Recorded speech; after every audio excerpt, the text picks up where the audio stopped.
한지수는 오늘도 그 방 앞에 서 있었다. 12년 전, 그날 이후로 한 번도 문고리를 돌리지 못한 준호의 방. 벽에 걸린 달력은 아직도 그때를 가리키고 있다. 2012년 3월 15일, 7살 준호가 마지막으로 집에 있던 날. 엄마, 오늘은 뭐 그려줄까? 준호의 마지막 말이 아직도 귓가에 맴돌고 있다. 그 작은 손으로 크레파스를 꽉 쥐고 해맑게 웃으며 그림을 그리던 모습이. 지수는 방송국 PD로 바쁜 일상을 보내고 있지만 하루도 준호를 잊은 적이 없다. 책상 서랍 깊숙이 간직한 준호의 그림들과 삐뚤빼뚤한 글씨로 쓴 음악 노트를 꺼내볼 때마다 마음 한구석이 무너져 내린다. 경찰은 말했다. 아이가 실종된 지 너무 오래됐습니다. 새로운 단서가 없는 한. 하지만 지수는 포기할 수 없었다. 어딘가에서 준호가 살아 숨쉬고 있다는 믿음만이 그녀를 지탱해왔으니까. 그런 어느 날 연예계 토크쇼 녹화 중이었다. 유명 스타 에이전시 대표 강민혁이 게스트로 출연했는데 카메라 모니터 속 민혁의 얼굴을 보는 순간 지수의 심장이 멎는 듯했다. 그 눈빛, 그 미소. 분명히 준호를 닮아 있었다. 설마 그럴 리는. 하지만 지수는 알고 있었다. 어머니의 직감이란 것이 얼마나 예리한지를. 12년 동안 꺼지지 않았던 희망의 불꽃이 다시 타오르기 시작했다. 이번만큼은 놓치지 않을 것이다. 반드시 진실을 밝혀내겠다. 길고 긴 추적의 시작이었다. 그날 밤부터 지수는 잠을 이룰 수 없었다. 강민혁의 얼굴이 계속해서 머릿속에 맴돌았다. 다음 날 새벽 지수는 컴퓨터 앞에 앉아 민혁에 대한 모든 정보를 찾기 시작했다. 기사들, 인터뷰 영상들, 그의 과거 행적들.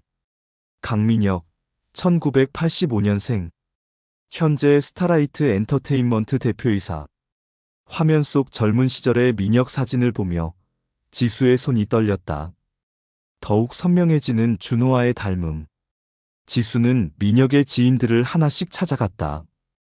회사 직원들, 함께 일했던 연예인들. 하지만 모든 만남은 벽에 부딪혔다. 죄송하지만 그런 일은 없었습니다. 민혁 대표님은 그럴 분이 아니에요. 혹시 착각하신 거 아닐까요? 모두가 같은 말을 반복했다. 마치 약속이라도 한 듯이. 지수의 집착은 날이 갈수록 깊어져 갔다. 방송국 동료들이 걱정스러운 시선으로 바라봤지만 지수에게는 들리지 않았다. 지수야, 너 요즘 좀 이상해. 제대로 쉬고 있는 거야? 괜찮아. 나는 괜찮다고. 하지만 지수는 괜찮지 않았다. 12년 동안 꽁꽁 얼어붙었던 마음에 다시 희망이 자라나면서 동시에 두려움도 커져갔다. 어느 날 밤, 지수는 민혁이 자주 가는 카페 앞에서 기다렸다. 비가 내리고 있었지만 우산도 없이 그저 서 있었다. 민혁이 나타났다. 지수와 눈이 마주치는 순간 그의 얼굴에 당황스러운 표정이 스쳤다. 실례지만 혹시 저를 찾고 계신 건가요? 지수의 목소리가 떨렸다. 저는 한지수라고 합니다. 12년 전에 제 아들이 실종됐어요. 서준호라는. 민혁의 얼굴이 굳어졌다. 그 순간 지수는 확신했다.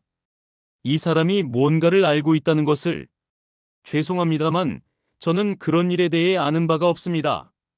민혁은 서둘러 자리를 떠나려 했지만 지수가 그의 팔을 붙잡았다. 제발 한 번만 제 이야기를 들어주세요. 당신이 제 마지막 희망입니다. 빗속에서 흘러내리는 지수의 눈물을 보며 민혁은 잠시 멈춰 섰다. 진실을 향한 첫 번째 문이 열리려 하고 있었다. 며칠 후 민혁이 먼저 연락을 했다. 한번 만나서 이야기해보죠. 하지만 제가 도움이 될지는 모르겠습니다. 약속 장소는 한적한 공원 벤치였다. 지수는 일찍 도착해서 준호의 그림과 음악 노트가 든 가방을 꽉 움켜쥐고 있었다. 민혁이 나타났다. 그의 얼굴에는 복잡한 감정이 어려 있었다. 12년 전 일에 대해 말씀해 주세요. 지수의 목소리는 떨렸지만 단호했다. 정말 아무것도 기억나지 않습니다. 그 시기에 저는 거짓말이에요. 지수는 가방에서 준호의 그림을 꺼냈다. 7살 아이가 그린 서툰 가족 그림이었다.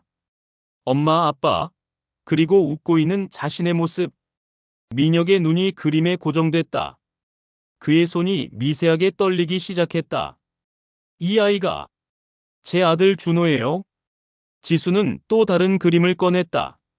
준호가 그린 음표들과 삐뚤빼뚤한 글씨로 쓴 엄마 사랑해라는 메시지가 적혀 있었다.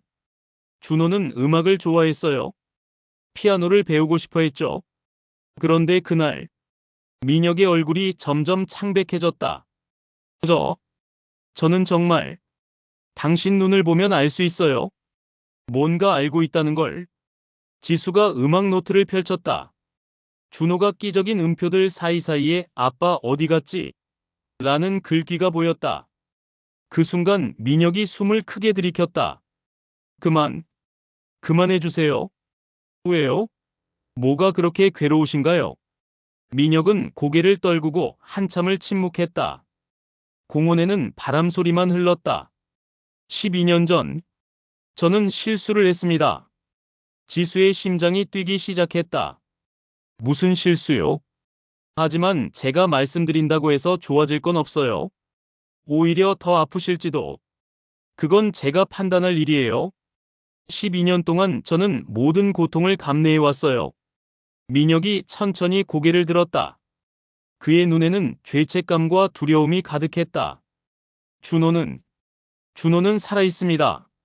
지수의 세상이 멈춰섰다. 뭐라고 하셨어요? 하지만 설명하기가 너무 복잡해요. 제가 원한 일이 아니었어요. 지수의 눈에서 눈물이 흘러내렸다. 기쁨인지 분노인지 알 수 없는 감정의 소용돌이 속에서. 어디에 있어요? 제 아들이 어디에 있냐고요? 민혁의 입술이 떨렸다. 12년 동안 감춰온 진실이 마침내 세상으로 나오려 하고 있었다. 민혁의 말에 충격을 받은 지수는 며칠간 아무것도 할 수 없었다. 준호가 살아있다는 말. 그것이 희망인지 더 큰 절망의 시작인지 알 수 없었다. 그런 어느 날 예상치 못한 전화가 걸려왔다. 혹시 서준호의 어머니이신가요? 네, 맞습니다. 누구세요? 저는 서윤이라고 해요. 준호이. 어린 시절 친구였어요. 지수의 기억 속에 어렴풋이 떠오르는 얼굴이 있었다. 준호와 함께 놀던 조그만 여자아이. 서윤아. 내가 서윤이니? 많이 컸구나. 이모, 만나서 드릴 게 있어요. 오래전부터 드리고 싶었던 건데. 만남의 장소는 준호가 자주 놀던 놀이터였다. 이제 29이 된 서윤은 작은 봉투를 들고 나타났다. 이모, 12년 전에 준호가 저한테 이걸 맡겼어요. 봉투 안에는 삐뚤빼뚤한 글씨로 쓰인 편지가 들어 있었다. 엄마에게. 서준호가. 지수의 손이 떨렸다. 준호의 글씨였다. 왜 지금이야? 무서웠어요. 그때 저도 어렸고. 준호가 나중에 전해달라고 했는데 언제가 나중인지 몰랐어요. 지수는 편지를 펼쳤다. 엄마, 미안해요. 갑자기 어디 가게 됐어요? 무서워하지 마세요. 착한 아저씨가 날 돌봐주고 있어요. 엄마한테 연락 못하는 이유가 있어요. 하지만 엄마를 잊은 적은 한 번도 없어요. 매일매일 엄마 생각해요. 엄마가 그려준 그림도 가지고 있어요. 엄마가 가르쳐준 노래도 잊지 않았어요. 눈물이 편지 위로 떨어졌다. 엄마, 나중에 꼭 만나요. 그때까지 아프지 말고 기다려주세요. 엄마가 제일 좋아하는 봄에 만날 수 있을 거예요. 사랑해요. 준호가 이걸 언제? 실종되기 하루 전날이에요. 그때 준호 표정이 이상했어요. 뭔가 알고 있는 것 같았어요. 지수는 편지를 가슴에 꽉 안았다. 그럼 준호는 정말 살아있어요, 이모. 분명히 살아있어요. 서윤의 말에 지수의 마음속에 확신이 자리 잡았다. 지금까지의 모든 의심과 추측이 현실이 되는 순간이었다. 서윤아, 혹시 그때 준호 주변에 이상한 일은 없었니? 있었어요. 어떤 아저씨가 준호한테 계속 관심을 보였어요. 준호도 그 아저씨를 알고 있는 것 같았고요. 어떤 아저씨? 잘 기억은 안 나는데. 젊고 키가 컸어요. 준호한테 그림 그리는 걸 가르쳐 주기도 했어요. 지수의 머릿속에 민혁의 얼굴이 떠올랐다. 12년 전 그날의 진실이 조금씩 모습을 드러내고 있었다. 그리고 지수는 알고 있었다. 이제 돌아갈 수 없다는 것을. 준호의 편지를 받은 다음 날, 민혁이 다시 지수를 찾아왔다. 이번엔 그의 얼굴에 결연한 표정이 있었다. 모든 걸 말씀드리겠습니다. 정말인가요? 12년 전, 저는 사고를 냈습니다. 준호가 길을 건너다가 제 차에 부딪혔어요. 지수의 얼굴이 창백해졌다. 하지만 다행히 큰 부상은 아니었어요. 그런데 준호가 집에 가기 싫다고 했어요. 뭐라고요? 그때 준호 아버지가 술을 많이 드시고 준호가 많이 무서워했어요. 저한테 자꾸 집에 안 갈래요라고 했어요. 지수는 12년 전 그 시절을 떠올렸다. 남편의 알코올 문제, 점점 거칠어지는 집안 분위기. 그래서 임시로 제가 안전한 곳에 맡겼어요. 며칠만이라고 생각했는데 며칠만이 12년이 됐다고요? 민혁의 목소리가 떨렸다. 준호가 적응을 너무 잘했어요. 그리고 집 상황이 나아질 때까지 기다리자고. 그렇게 시간이 흘렀어요. 그럼 지금 준호는 제가 아는 가정에서 잘 자라고 있어요. 좋은 교육을 받고 음악도 배우고 준호가 원하는 모든 걸 해주려고 했어요. 지수의 마음은 복잡했다. 분노와 안도감이 동시에 밀려왔다. 그래도 제게 알려줬어야죠. 12년 동안 얼마나. 죄송합니다. 정말 죄송해요. 이제 준호를 만날 수 있나요? 민혁이 고개를 끄덕였다. 그 다음 주 작은 카페에서 재회의 순간이 찾아왔다. 문이 열리고 키가 훌쩍 큰 청년이 들어왔다. 엄마. 준호의 목소리였다. 12년이 흘렀지만 여전히 지수가 기억하는 그 목소리였다. 준호야. 두 사람은 그렇게 한참을 바라보며 울었다. 엄마, 미안해요. 정말 미안해요. 아니야, 엄마가 미안해. 너를 지켜주지 못해서. 준호는 가방에서 낡은 공책을 꺼냈다. 12년 동안 지수에게 보내지 못한 편지들이 가득했다. 매일 엄마한테 편지 썼어요.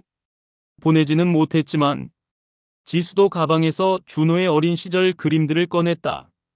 엄마도 너를 잊은 적이 없어. 이제 함께 살 수 있나요? 물론이야. 이제 절대 떨어지지 않을 거야. 민혁이 조용히 다가왔다. 저는 이제 물러나겠습니다. 아니에요. 준호가 말했다. 민혁 형도 저한테는 소중한 사람이에요. 엄마, 형도 우리 가족이 되면 안 돼요? 지수는 민혁을 바라봤다. 12년 동안 자신의 아들을 지켜준 사람을. 고마워요. 정말 고마워요. 그날 저녁, 지수와 준호는 함께 그림을 그렸다. 준호는 피아노를 연주했고, 지수는 예전처럼 노래를 불러주었다. 12년 만에 찾은 행복이었다.